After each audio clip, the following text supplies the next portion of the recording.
Imagine being so horrible that the group of people you want to be attracted to you are so repulsed by you that they choose to leave the country where you live in. Say help to modern women, because that's exactly what's happening to them.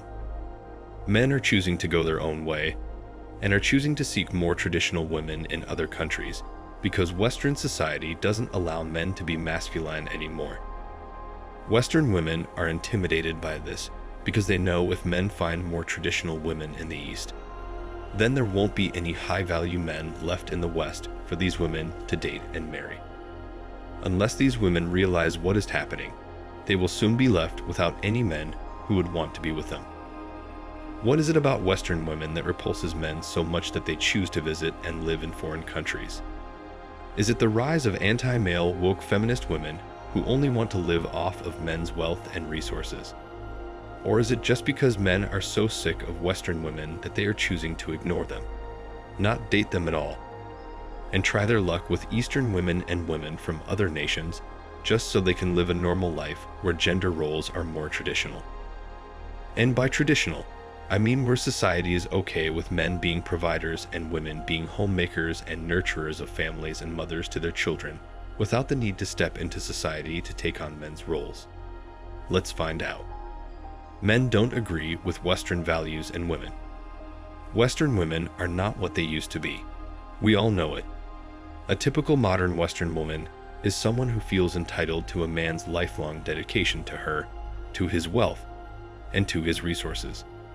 She expects men to roll out the red carpet for her wherever she goes and expects them to live with her like a slave, laboring away their lives for her joy, pleasure, and fulfillment. Modern Western women want equality but don't want it across the board.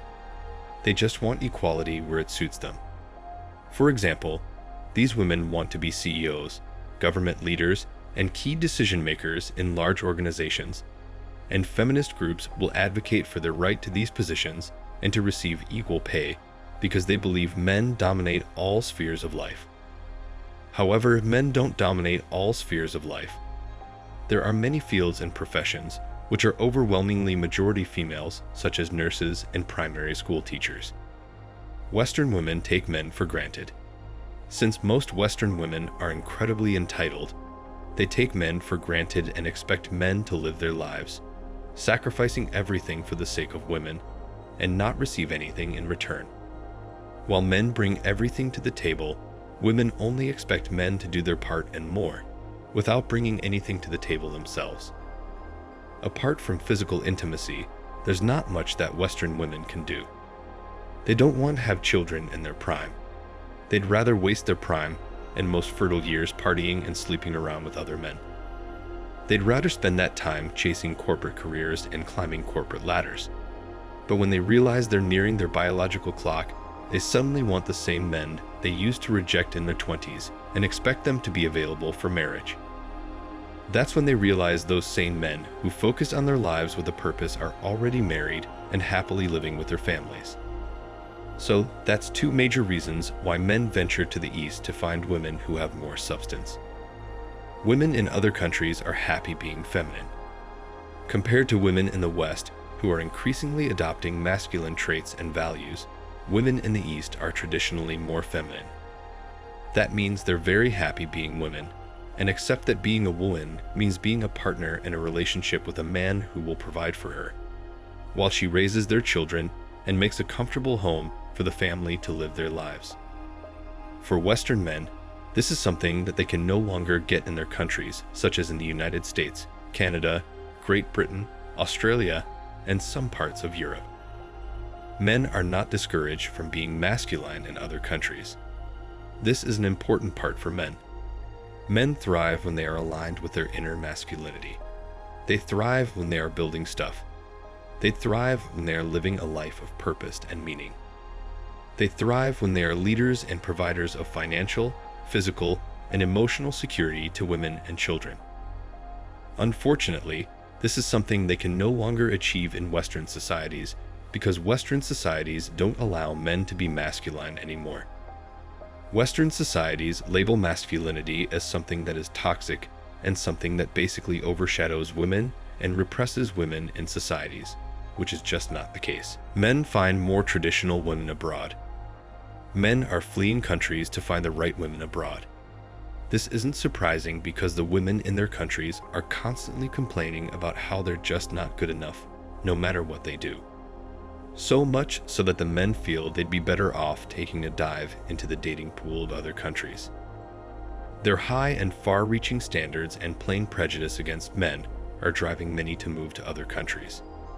It really makes you wonder if this is a genuine shift in the female ideology, or if this is something that women have always wanted to achieve but couldn't in the past. I think it's a mixture of both, however.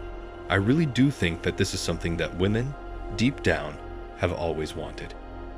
I mean, if your gender has always been considered inferior throughout previous centuries, it's only natural to want to change that and try to become dominant and taste power. Western women have revealed their true nature.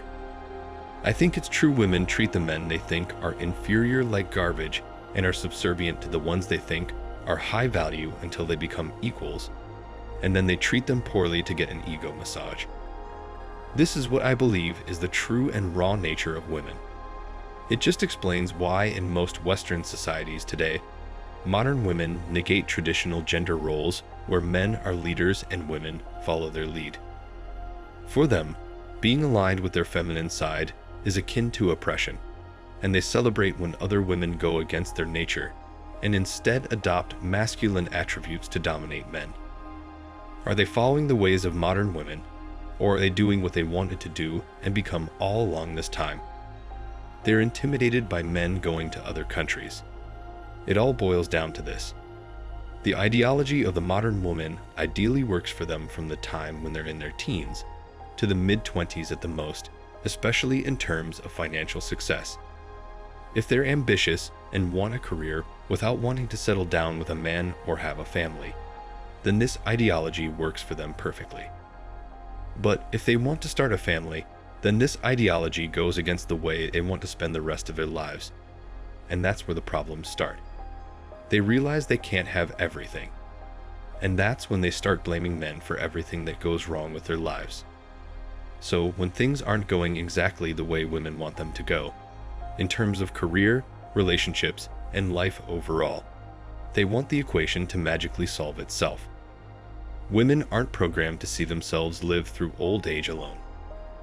This is why they want to have someone by their side as a financial cushion so they can live their lives in peace and not have to live in a nursery home. Ironically, most modern women say they don't need a man and yet depend on them for so much throughout their adult lives. Men come in the form of boyfriends, lovers, and sugar daddies. This is the reality today, plain and simple. Men are just tired of the modern woman who makes it next to impossible for them to go out on a nice date. Their unbelievable standards are making men look the other way and in other directions. Unless these women realize what is happening, they will soon be left without any men who would want to be with them. Thanks for watching Man Reacts. Show us your love and support by liking this video, sharing it with your friends, and subscribing to the channel. And let us know your thoughts on this in the comments. We're always up for a healthy debate and discussion.